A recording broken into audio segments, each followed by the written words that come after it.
8 parts of speech. Okay, what are we working on here? Oh, this is for the basic grammar videos. I get it. Cool. What are you showing me? Parts of speech. This is what? Session 2. 1? First? Fantastic. Okay, so I need to write up on this nouns. Good. People, places, things, and ideas. Maybe make space here to do a line about how they can be the subject or the object of a sentence. Give some goofy examples of nouns. Gorilla, halitosis, barbarism, weather, lust, colloquialism, Stephen Fry. I don't get. Next up, probably verbs. No? Okay, this sort of makes sense. Pronouns replace nouns. They fill the same space in sentences. So he, she, it, they. Oh, pause for just a second, because I have a thing. In like 2023, there was a big uproar, it might have been 2022, about people changing their pronouns, and a lot of idiot reactionaries and sloppy comics started doing easy jokes. And I'm fully supportive, right, of the trans community. I genuinely think anyone has the right to use any pronouns they want. And I kept playing with my thoughts on it on stage, but even taking the purely linguistic approach, everything I found was, I couldn't find anything powerful to say about it, or any particularly witty thing. And now there's this wonderful comedian named Mae Martin. You should look them up if you don't know their work. You guys like it? Mae Martin. They're wonderful. And they're appealing and they're androgynous, and they use the non-binary they, them pronouns, right? And near the end of their first special, they said something. I can't remember what it was, but it was, and there was this moment between him and I, or something. Well, they did the overcorrection to I where it should have been me. And as a pedant and a grammar dork, I sat in my home watching their set adoringly. And then suddenly I thought, crap, should I send them an email correcting them on their pronouns? Okay, sorry. So pronouns fill in for nouns to reduce repetition. For joke writers, I should mention this. They're a way of creating ambiguity by masking. You save the antecedent as an unexpected revelation. The antecedent is the word that the pronoun fills in for. Although I've said this a long time, like 4th grade, I heard about who, what, and where as pronouns for unknown nouns, and thought in those cases, since you're looking to get the noun, they should be called postcedents. And my English teacher disagreed, and I said that I understood it wasn't the case, but that I thought it should be the case, and she told me I wasn't allowed to just make up my own words for parts of speech. I lobbied energetically to the contrary, and then I had to go to the principal's office. I stand by my take on that to this day, now that I think about it. You can all invent your own words. Nobody will send you to the principal's office. Where were we? What were we looking? Oh, are you recording this? You're going to transcribe it? You can edit. Fine. Okay. Onward. Verbs. Verbs. There we go. Verbs drive sentences. I love verbs. Let's talk about verbs. Teachers call them action words. I use them as active words.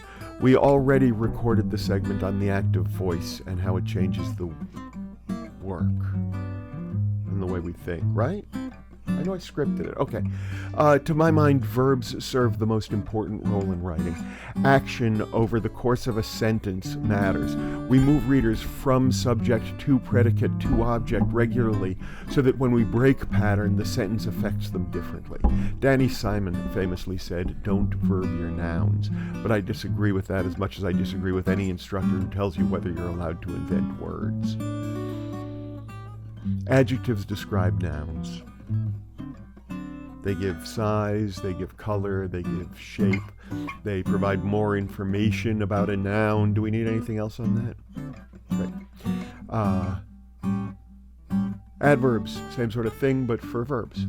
They describe the way in which the action of the sentence occurs. Slowly, abruptly. The ly ending can be a pretty solid indication that you have wandered leisurely and unknowingly into a field of adverbs.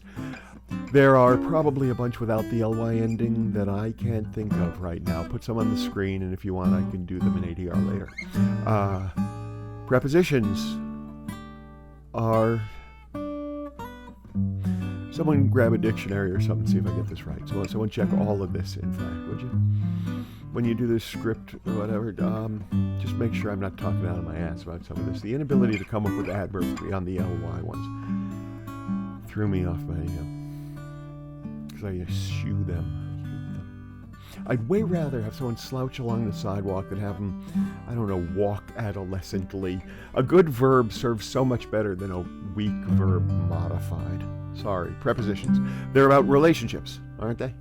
In space or time or over, under, later, from, to. They give relational information about the action of the subject in the sentence, yeah? Clear enough.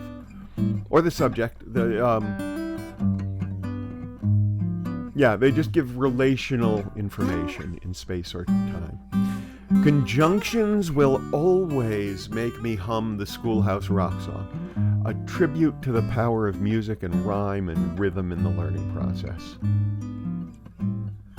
I am contractually prohibited from going into a long rant on ancient Druid knowledge because Active Voice Productions is not fully supportive of my inclusion of my own pagan belief that language itself serves as one of the oldest magics, the magic's linguistic, a branch from which many other specialized magics emerged, as is true also of acoustics, the magic's aural. I apologize for causing the kids at Active Voice to waste their valuable time editing in this disclaimer and cutting out the rant about Druidry in practice and in concept and writing as it relates to the martial arts. Conjunctions join words or phrases together, I guess, and express not the relationship, give me a second, the nature of their connection. So the ands and the ors, the buts, if, that's a conditional conjunction if it comes between the options. If you stick it at the front, it becomes, I think, something else. Can someone figure out what I'm getting wrong there and put it on the monitor, on the video? Make me sound less like an imbecile in my own area of expertise, if you will. Or leave it. Who am I lying to, really? What are we doing? What's left? Oh! Interjections. Phew. I knew I was missing something there. What, really? Exclamations that express the speaker or narrator's emotional state or response? I think that's right. They get used as sentence fragments a lot. Also at the top or bottom of sentences, or in the middle, I guess. So that's a dumb borrow up to $50,000 or more kind of meaningless thing. Vulgarity often gets used as an interjection for emphasis or to imply disgust or disdain or whatever, for rules or for authority or for shock value, I guess. That's 8, yeah. Okay, good. 8 parts of speech.